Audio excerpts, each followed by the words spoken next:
What's going on, everybody? You know who it is here. Happy to see you guys again, and I hope you're all having a lovely start to what I'm hoping will be a very beautiful summer. I've just come back from a wicked holiday in Morocco. That was my second visit of my life to the African continent, and I really enjoyed it. I wanted to go for years. I just don't know why I didn't go sooner. I mean, it's really cheap, people are really nice, the weather's beautiful, the history, the sea. It's just a really nice destination to visit. We're going to do a vinyl update today, a new vinyl episode.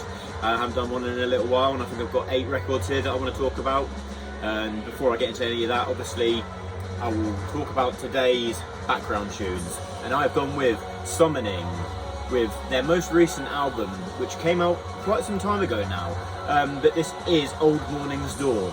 Now, obviously, if you're a fan of atmospheric black metal, you know Summoning. If you're a fan of wider black metal, you might well know Summoning.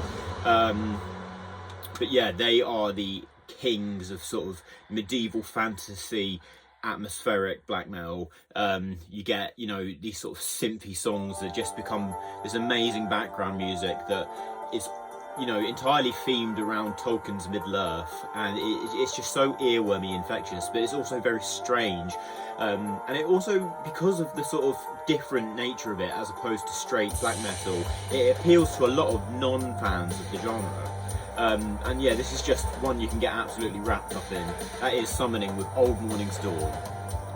Right, cool. So, the first album I want to talk about today is the final album of this band's discography that I've wanted to get in order to complete my collection of their albums, and that is The Mighty Death with Spiritual Healing, which I believe is their 4th album. I got this one last. It's not my least favourite Death album, actually. I do like this one quite a bit. I like all of their albums, but I like this one more than at least 1 or 2 others. And you know, it's just a really cool pressing that I've got here, and I think my other 2 records by this band that I bought recently are part of this new reissue series where you're getting this beautiful shiny effect on the album. Yeah, so Spiritual Healing is kind of, it shows a maturation in their themes. They're moving away from the sort of blood and guts and gore themes that, you know, completely drenched their earlier albums, and has a nod to the more sort of sophisticated and philosophical songwriting that you'd get on the sort of mid and later Death albums. This actually features, in my opinion, some of the best guitar playing on any Death record, and you know, if you're a musician or you're just somebody that appreciates good instrumentation, it's worth going back and revisiting it just for that. So yeah, that is Death with their amazing album Spiritual Healing. Okay, the next one, I don't know if I talked about this in a video where I talked about the Damnation Festival, but I picked this up at Damnation Festival. I was flicking through a record bin and I found this Black Curse. Burning in Celestial Poison is the name of the album.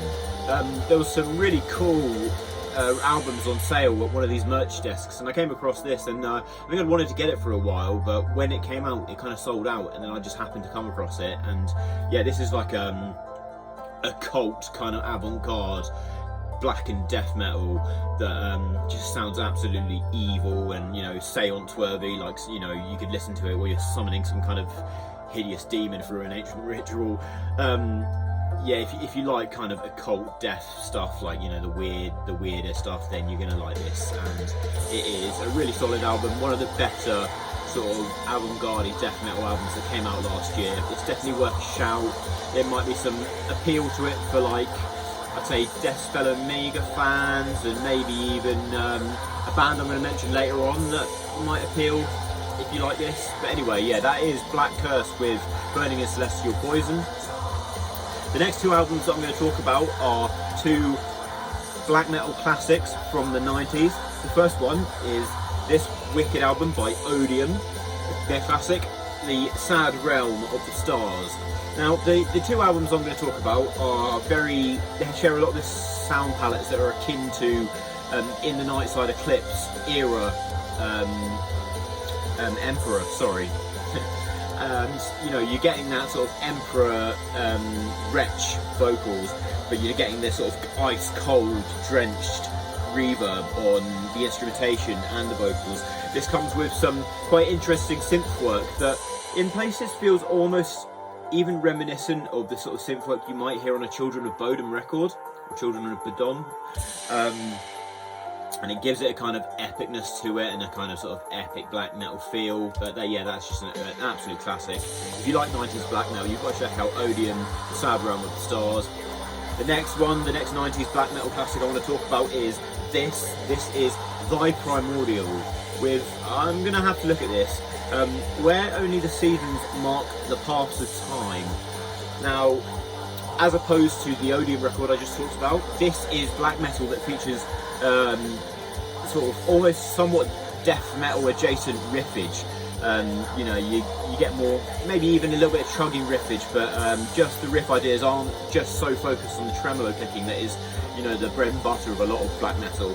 But yeah, you're getting those really sort of Emperor, Nightsidey vocals, and you know, it's just a kind of different sort of tempo, different riff ideas that you get on the Odium album. But it's just an absolute classic of 90s black metal. You've really got to check this out if you haven't. I'm really glad I got this. I got this from Hell's Headbangers, who are a label and distro who seem to always announce that they've got stock of these really amazing releases of classic albums, or just, you know, avant-garde, you know, niche gems that you may not have listened to in a long time, you may have heard of, and you know that's wicked. And I just feel like, you know, pretty soon I'm going to want to do a bit of a splurge and just get a load of stuff from that distro, because they are so good, and just they're always putting out really good merch and records and CDs and, you know, you name it. But yeah, that is Thy Primordial. Right, the next one is a band who I am absolutely so excited to be able to see at the Damnation Festival later this year, and that is Panzerfaust, with their most recent album entitled The Sons of Perdition, Chapter 4, To Shadow Zion. Now obviously this is the fourth entry in their The Sons of Perdition series, which I believe has been going since their second album. Panzerfaust, you know, have developed through this series into one of the most amazing black and blackened avant-garde death metal bands on the planet. This is really, really epic stuff. You know, Deathspell Omega fans should take note of this. I'd say that Ulcerate fans would probably get a lot out of this as well. It's just really well thought out, really well performed, really epic, you know, journey sort of songwriting.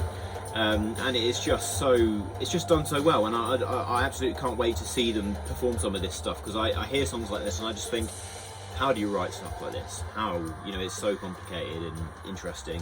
But yeah, that's Panzerfaust with Chapter 4, The Sons of Perdition, To Shadow Zion. Right then, this next album was very kindly gifted to me for my recent birthday, and this is the amazing classic Bolt Thrower. This is actually my favourite album of theirs. This is For Victory, which I believe is a sort of late mid-career gem. You know, Bolt Thrower are one of the most beloved death metal bands of all time. They are one of the most revered UK metal bands of all time, and for very good reason. You know, they put their stamp on the genre with their very trademark marching, mid-paced assault and extremely heavy songwriting for the time. That really, you know, challenged a lot of the stuff that was coming out of Florida in the late 80s and 90s. I know that a lot of their earlier material was based around the classic tabletop game Warhammer, but some of it, but I think a lot of the later material became very focused on, you know, everything from like the Fourth Crusade became very focused on real world wars, and I think, you know, For Victory definitely plays into a lot of those themes. It's just a really great album, you know, very heavy on the war themes, and it's, you know, if you like Bolt Thrower, you know this one. If you're a death metal fan, you know this one. It's my favourite, just I think it has a really great crop of songs, and you know, you can't go wrong with this band. So yeah, that is Bolt Thrower, For Victory. Then I've got two more that I want to talk about, and these two completed a 3-album discography by a band who are soon to be no more, because they've released their third and allegedly final album. So the first one is one of two by the amazing Pissgrave. Now, Pissgrave are obviously the forerunners of modern, depraved, humanityless, gore-obsessed death metal. They made real waves, you know, when they emerged with their demo, then their debut that we have here entitled Suicide Euphoria. If you want to know quite how fucked up this album is, look up the story behind this album artwork. I'm not going to explain it right now, but yeah, that's been a recurring theme throughout their albums, as you'll see with the next album that I'm about to show. But this is, you know, Pissgrave. Yes, it's Take No Prisoners. Yes, it's unrelenting, but I still feel like, in some respects, they were still finding their feet on this album, and they, you know, you could tell it was a hungry, younger version of this band that really wanted to lay their stamp onto the genre. But I feel like the incantation of Pissgrave here is less focused in a specific sound. That's not to say it isn't an incredible album. This is a wonderful album for people who like the really, really extreme side of metal. So yeah, that is Pissgrave with Suicide Euphoria. Now, the next one of the most violent album covers on my collection. This is their second album, Posthumous Humiliation.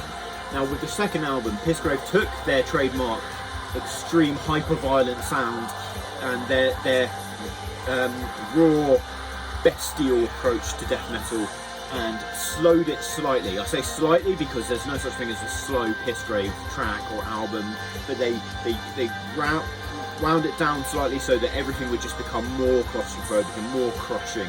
And with an album cover that is arguably more disturbing than the first, I mean, you kind of really have to know the context of the first to really know why that album cover's so fucked up. But yeah, they really do bring the question of morality into what you can use for art with, you know, an album like Posthumous Humiliation here. Famous band photo on the back, and I now have all three of their albums because, you know, I have the third and final album that came out this year in my collection, which is also utterly phenomenal and will feature very highly in my year-end list of all my albums. Guys, it's been lovely to see you again. I hope you have gotten something out of this video. Check out some of the records here, they're all worth your time. And happy collecting, stay brutal. As always, you know who it is.